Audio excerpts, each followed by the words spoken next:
to the channel Acharya Ji Online. Please subscribe the channel and press the bell icon. मैं आचार्य विवेक सरस्वती विद्या मंदिर ring बांध भौदेपुर सीतामढ़ी से। तो आज मैं द्वितीय कक्षा के लिए लेकर के आया हूँ पंचम किरण पाठ हिंदी का है चैप्टर, और गौतम बुद्ध पाठ में पढ़ाने जा रहा हूँ आप लोगों को। तो उस पाठ को पढ़ाने से पहले मैं आप लोगों को कुछ मौखिक कहानी बता दूँ ताकि आप लोग ज़्यादा समझ पाएंगे, और इसको अपने घर पे अवश्य पढ़ें। कहानी को 2-3 बार पढ़ेंगे, पूरी कहानी समझ में आ जाएगी और उसका प्रश्नोत्तर भी समझ में आ जाएगा, स्वतः समझ में आ जाएगा। तो चलिए मैं आप लोगों को बताने जा रहा हूँ गौतम बुद्ध।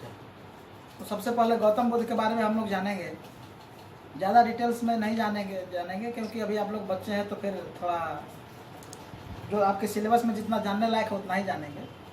देखिए, गौतम बुद्ध के बचपन का नाम सिद्धार्थ था। गौतम बुद्ध के बचपन का नाम सिद्धार्थ था। वे बचपन में से ही बहुत दयालु किस्म के थे, बहुत ज़्यादा दयालु थे। लोगों का दुख देखकर सोचने लगते थे, ये सोचने लगते थे कि वो क्यों दुखी है, यदि दुखी है तो उसका इलाज क्या है, कैसे उसको हम ठीक करें, उसका दुख खत्म करें। वे चाहते थे कि किसी को दुख ना हो, सभी सुखी रहें। तो एक बार वे प्रभात में, यानी कि सुबह में, प्रभात का मतलब होता है सुबह, तो प्रभात में सैर के लिए निकले। सैर मतलब होता है घूमना फिरना। सैर के लिए निकले, वे अपने उपवन में घूमने लगे। उपवन मतलब होता है बगीचा, अपने बगीचे में घूमने लगे।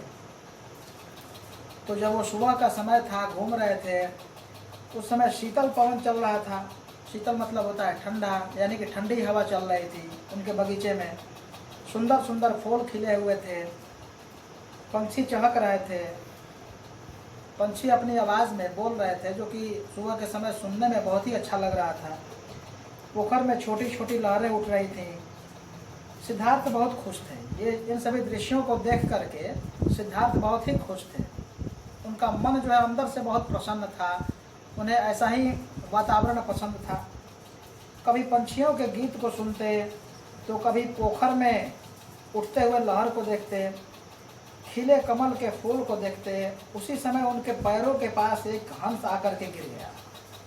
जिस समय वो बगीचा में घूम रहे थे, सब देख रहे थे, चिड़ियों के चहचहाने की आवाज़ सुन रहे थे, पोखर में खिले हुए कमल के फूल को देख रहे थे। उसी समय एक पंछी उनके पैर के पास आकर के गिर गया।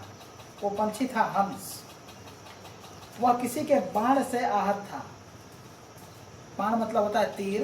तीर से आहत था, यानी कि उसे बहुत चोट लगी हुई थी, वो डरा हुआ था, उसे परेशान था, वो छटपटा रहा था। सिद्धार्थ ने घायल हंस को गोद में उठा लिया, धीरे धीरे बाण को निकाला, जल से घाव को धो दिया। उसके शरीर में जो घाव हो गया था उसको धोया, फिर हरी पत्तियों का रस घाव पर डाला। वे उसे सहलाने लगे, हंस को प्यार से सहलाने लगे। हंस की पीड़ा से उनकी आंखें भर आई थीं। हंस की पीड़ा को देख करके वे खुद पीड़ित हो उठे थे, उनकी आंखें भर आई थी। जैसा कि मैंने आप लोगों को शुरू में ही बताया कि वे दूसरे को दुख को देख करके वो स्वतः दुखी हो जाए थे, उसी प्रकार से हंस के पीड़ा को देखते हुए वे भी पीड़ित हो उठे। उसी समय शिकारी देवदत्त, वो जो हंस का शिकार किया हुआ था उसका नाम था देवदत्त, और वही शिकारी था। तो शिकारी देवदत्त अपने शिकार को ढूंढ रहा था, और ढूंढते ढूंढते वो उस उपवन में आ पहुंचा।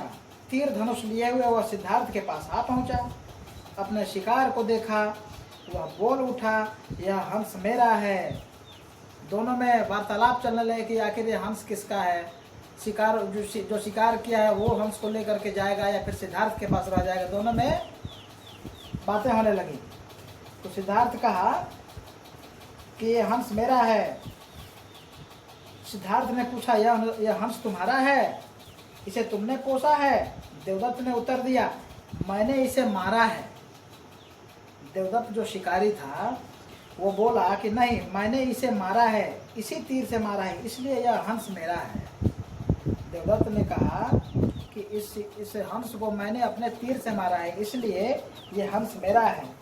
तुमने ये, फिर उसके बाद सिद्धार्थ बोलते हैं कि तुमने इतने सुंदर पंछी को मारा है, ये इतना सुंदर पंछी है, इसको तुमने मार दिया है। निरपराध को मारना अच्छी बात नहीं है। हम सभी भी ये बात जानते हैं। कोई भी निरपराध यानी कि जो अपराध नहीं किया है उसे निरपराध बोलते हैं। जिसने अपराध कभी किया ही नहीं उसे निरपराध बोलते हैं। तो निरपराध को मारना अच्छी बात नहीं है।